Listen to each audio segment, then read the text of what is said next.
Just a few weeks ago, my quasi-friend, Matt Walsh, had a whole list of movies he said were overrated.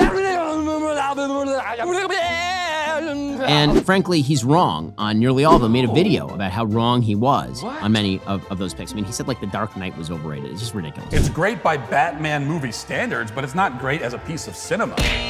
Now we're gonna make a real list as to overrated films.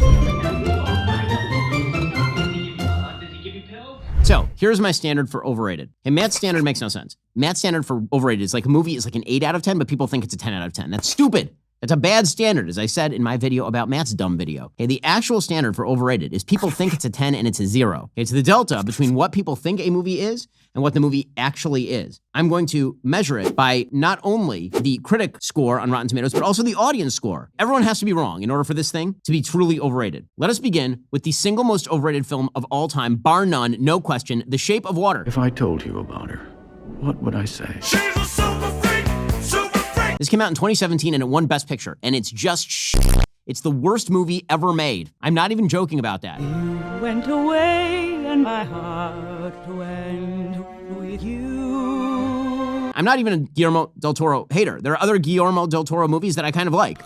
For example, I can appreciate Pan's Labyrinth and Nightmare Alley. I was okay with that. But I'm just telling you, The Shape of Water, it's got a horrible script. Oh, you didn't like that, huh?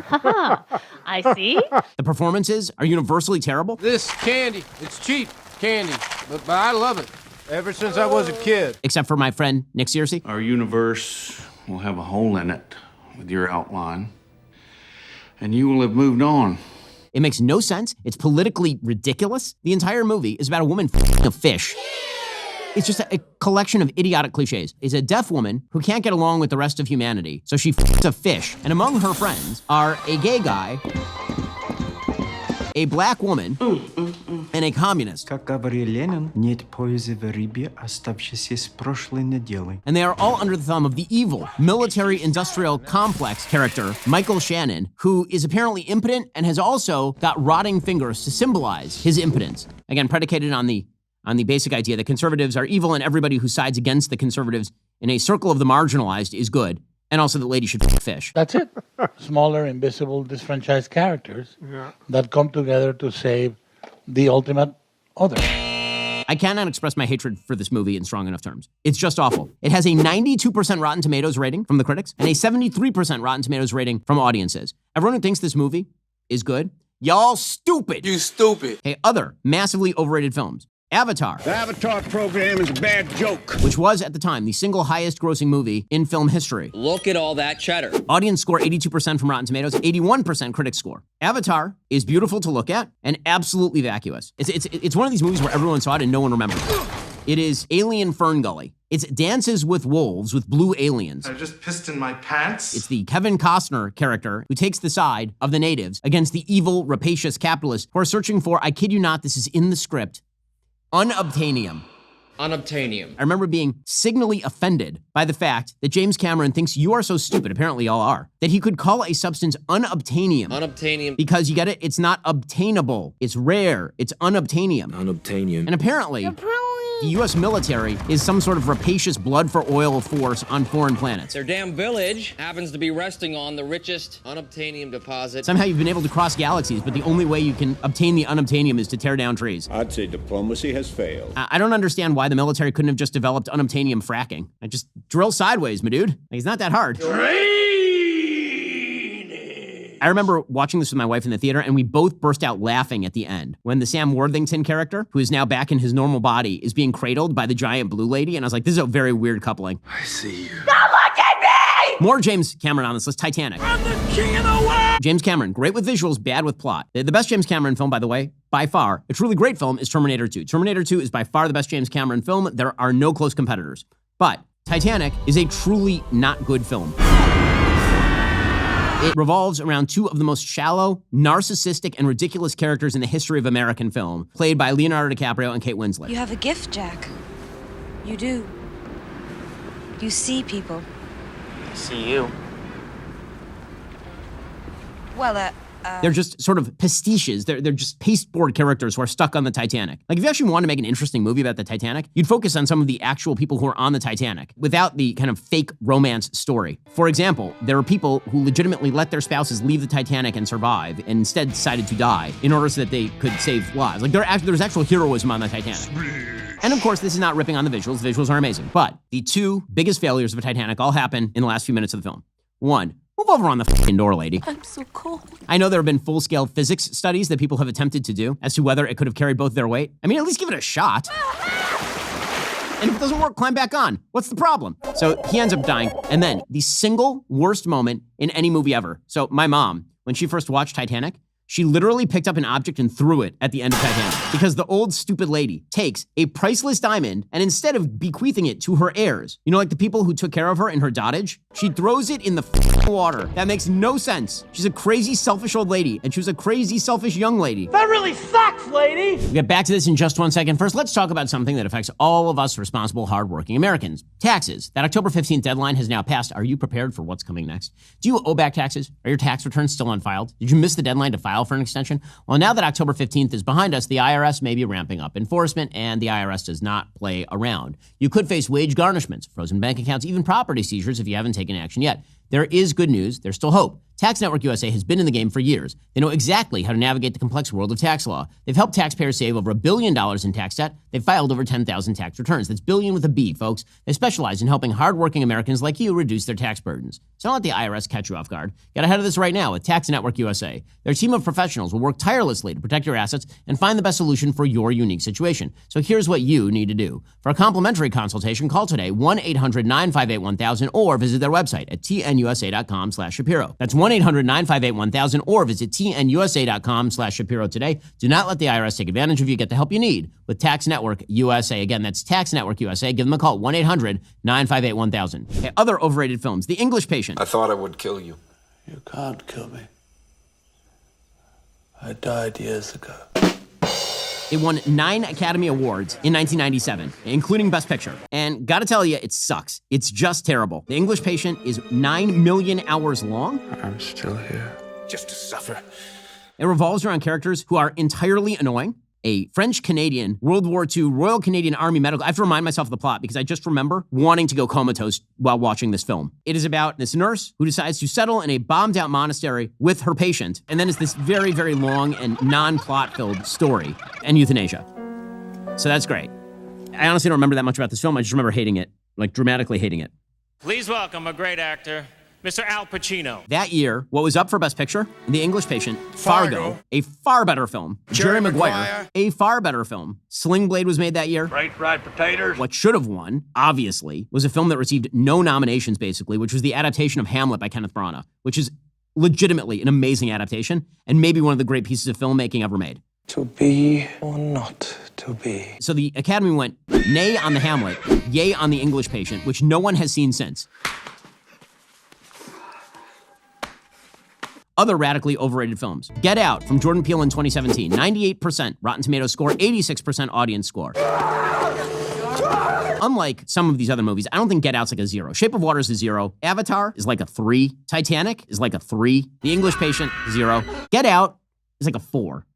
The metaphor is so obvious and also so obnoxious. They're probably abducting black people, brainwashing them, and making them slaves. I understand that people love the social satire, the commentary of Get Out, that black people and white people can never get along. Fair skin has been in favor for the past, couple of hundreds of years. And that white people secretly want to turn black people into white people and take them to the sunken place. Now you're in the sunken place. I find that so insulting and ugly. I also just don't think it works very well in terms of a film. It's a horror film, but it was made out to be much more than a horror film. So again, I think this one's like a 4 out of 10, so it's better than these other films for sure. But the amount of just massive approval that was poured on Get Out as a piece of social commentary, I think is really dumb. And I understand there were some conservatives who were fine with it because it was really making fun of left-wingers, left-wing white people who are like, I voted for Obama, therefore I can't be a racist. I would have voted for Obama for a 3rd term if I could. Best president in my lifetime, hands down. I get it. I get the joke. But don't believe that Jordan Peele thinks that you, as a conservative white person, are any different. He thinks you're way worse than those people. Other movies that are on my list. And again, I have like an almost endless list of overrated films because I've seen so many films. So many. Black Swan. A 85% critic approval rating, 84% audience rating. I get that there's some people who want to freeze frame some of the scenes between Mila Kunis and Natalie Portman, but let's get real about this. The movie sucks. The movie's just about a lady having a mental breakdown and then she commits suicide. Boom, done. What did you do? What did you do? I felt it. What? And it's pretentious, and it's obnoxious, and it doesn't give you enough of a backstory for the ballerina for you to actually care about her. It's not even a good study of sort of perfectionism in art, which is, I think, what it's supposed to be. But that's because Darren Aronofsky is trash. Darren Aronofsky is the worst director of my lifetime. I hate Darren Aronofsky. I hate him with a passion of 1,000 fiery suns. Terrible director. Awful in every possible way. Pretentious. Try Mother. Incoherent. Try Pi. Nonsensical. Arrogant. Ugly. Try Noah. The Whale. Okay, I understand it got a lot of acclaim because Brendan Fraser is fat and gay, but like, can we get over it? The Fountain makes no sense. Requiem for a Dream, overrated. I know there's some people who like The Wrestler. You're wrong, it's bad. Have you ever seen a dead dog flopping on down the road? Yes, I've seen a lot of bad Darren Aronofsky films. Okay, in my overrated films list. Hi, Barbie. Hi, Barbie. Hi, Barbie. Hi, Barbie. Hi, Barbie. Barbie from Greta Gerwig. Of course, of course, of course. Watch me dance the night away.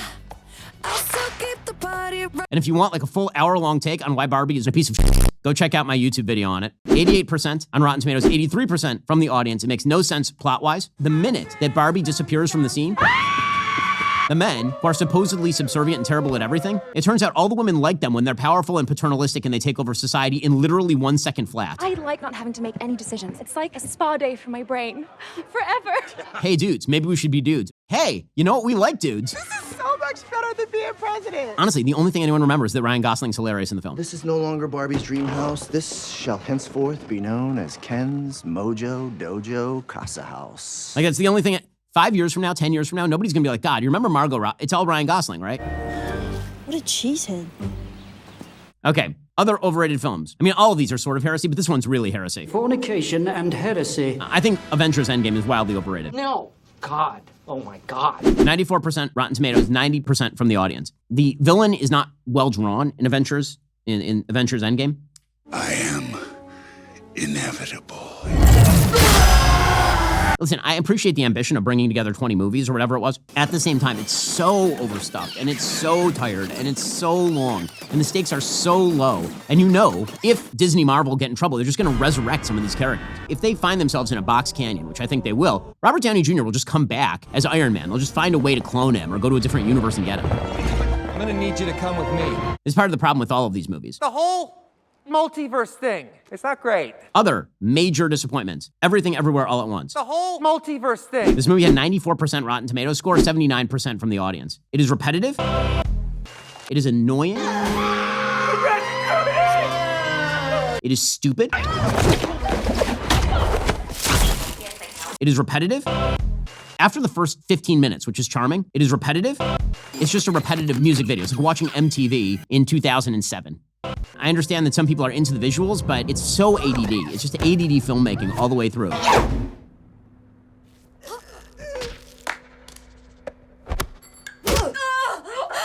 The underlying ethos of the film is ridiculous, which is that all pain can be traced to you being mean to your lesbian daughter or something. The pain of having you as my mother. Can we get over it? And I'm sorry, but like people walking around with hot dog fingers is not my idea of a great movie. Okay, other overrated films on my list. Glass Onion, a Knives Out mystery. No! Hey, try to solve the murder mystery if you can. 91% from the critics, 92% from the audience. Y'all dumb. You stupid. So dumb. That movie is a cheat. The movie's a cheat. As I mentioned at the time, I don't understand. Okay, this take is perfectly good. I don't want to toot my own horn, but it's pretty next level. If you are going to do a mystery movie, you have to give the audience enough clues that they could solve the mystery. That's how a mystery movie works. That way, when at the end of the movie you do the big reveal, you go, oh man, I should have thought of that all along. Now, the first Knives Out, they actually did give enough clues that you could theoretically have figured it out given the fact pattern presented by the film. A donut hole in a donut's hole. In Glass Onion, Rian Johnson, who just sucks. I hate Rian Johnson. The Last Jedi.